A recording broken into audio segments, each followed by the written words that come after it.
So, can you tell us your name and your age? Okay, Assalamualaikum.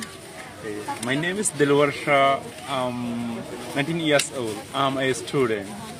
You already arrived in Sabang, Yeah. but unfortunately, Sabang people don't. Rohingya. Sungguh malang nasib suku ini. Manusia tanpa negara yang pergi kemanapun selalu mendapatkan penolakan. Bagaimana asal-usul suku ini tidak memiliki tempat tinggal tetap, bahkan tidak diakui negara manapun. Lalu, apa yang harus mereka lakukan jika tidak diterima di tanah manapun di bumi ini? Haruskah mereka hidup di luar angkasa? Berikut pembahasan suku tanpa negara Rohingya.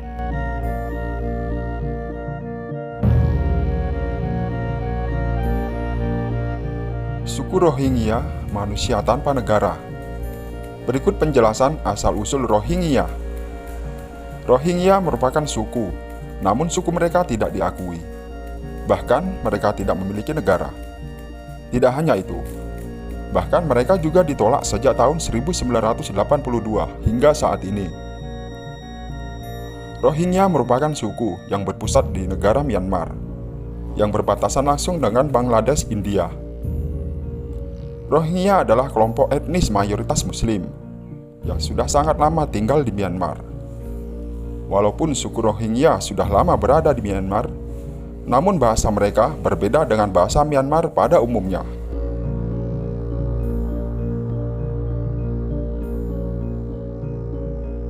Walaupun suku ini sudah sangat lama berada di Myanmar, namun keberadaan suku Rohingya ini tidak diakui sebagai salah satu dari 135 kelompok etnis resmi di Myanmar. Kewarganegaraan bahkan keberadaan mereka ditolak Myanmar sejak tahun 1982. Berikut penjelasan asal-usul Rohingya yang jarang diketahui sebagian besar orang, dan mengapa mereka memiliki suku, namun tidak memiliki tanah, bahkan tidak diakui.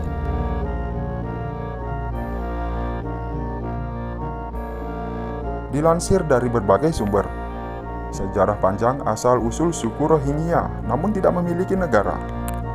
Awal mula suku Rohingya, mereka berasal dari Bangladesh, India. Pada tahun 1824, mereka dibawa oleh pemerintah Inggris melalui migrasi besar-besaran. Mereka berpindah dari sebagian daerah di India dan Bangladesh, lalu berpindah ke Myanmar. Migrasi besar-besaran itu terjadi sekitar tahun 1824 hingga 1948.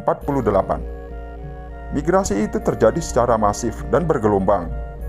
Imigrasi Rohingya ini dianggap sebagai imigrasi internal.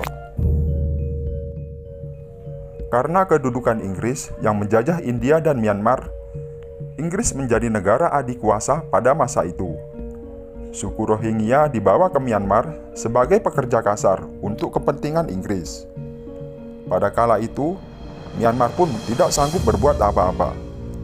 Berlanjut pada Perang Dunia Kedua, suku Rohingya kembali direkrut untuk menjadi tentara Inggris guna menjadi garda terdepan melawan Jepang. Seiring berjalannya waktu, setelah Inggris kalah dan Myanmar pun merdeka, suku Rohingya menjadi sasaran kemarahan Myanmar. Suku Rohingya dianggap sebagai sekutu Inggris yang berbahaya. Hingga pada tahun 1982, mulailah pengusiran secara masif suku Rohingya dari Myanmar. Setelah tidak diakui keberadaannya di Myanmar, pemerintah Myanmar menganggap imigrasi yang terjadi selama pemerintahan Inggris tersebut sebagai ilegal yang tidak diharapkan Myanmar. Bagi Myanmar, suku Rohingya dianggap sebagai penciptaan populasi baru untuk alasan politik Inggris. Hal itu dianggap sangat berbahaya untuk kedaulatan Myanmar. Dalam situasi ini, hal itulah yang menyebabkan salah satu krisis pengungsi dengan jumlah besar yang paling mendesak di dunia. Tidak hanya ditolak Myanmar, Rohingya juga mendapat penolakan dari berbagai negara lain. Karena jumlah mereka yang begitu banyak, perilaku mereka di negara tempat pengungsian membuat tuan rumah semakin berang. Karena itulah mereka lebih memilih datang ke Indonesia yang terkenal dengan keramahan masyarakatnya. Kenapa? What happened? Tidak cukup? Tidak cukup. Ini sedikit? Hah? Terlalu sedikit. Oh. Kayaknya mereka kurang puas karena terlalu sedikit katanya.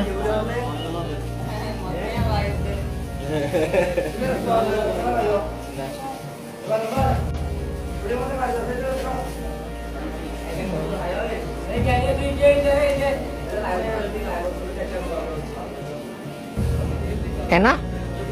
Nice? Enak? Oke. Nice?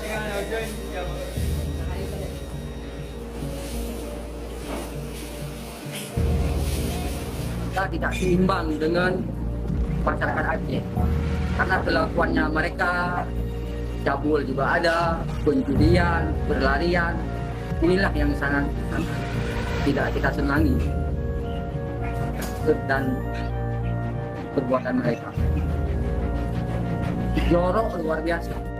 Indonesia sebetulnya sudah sangat baik dan menerima mereka dengan dalih HAM dan kemanusiaan. Indonesia merupakan bagian dari UNHCR PBB. Pemerintah Indonesia telah memberikan fasilitas tempat tinggal, kesehatan, dan lain-lain. Tidak hanya fasilitas, bahkan mereka mendapat jaminan uang bulanan sebesar 1,2 juta dari pemerintah Indonesia.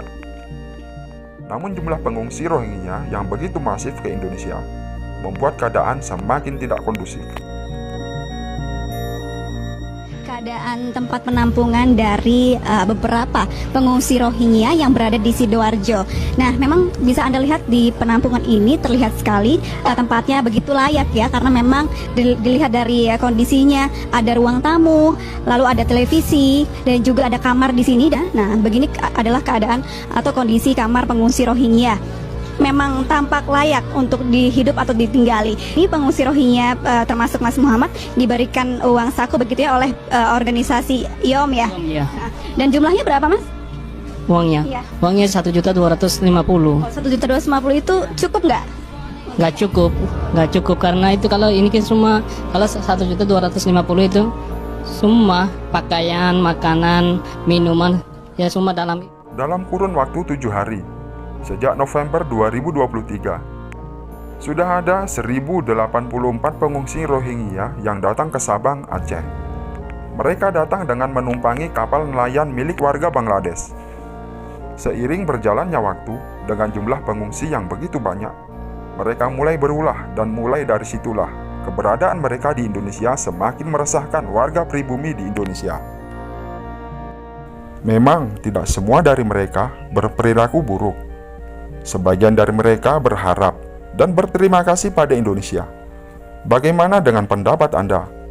Haruskah Indonesia berperan turut serta menanggung suku Rohingya?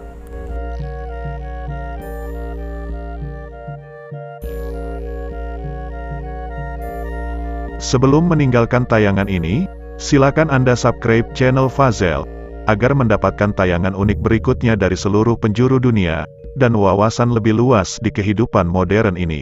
Bae Fazel.